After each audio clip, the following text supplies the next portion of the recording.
You ask Tiger to solve. This deals with linear equations with one unknown. The final result is x equals -7/5.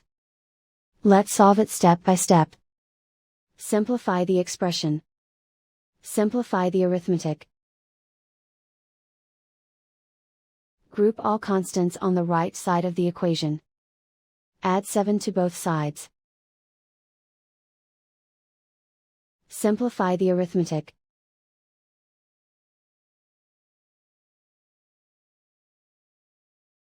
Isolate the x.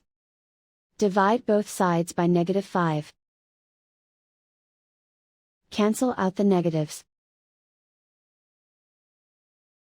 Simplify the fraction. Move the negative sign from the denominator to the numerator. And so the final result is x equals -7/5.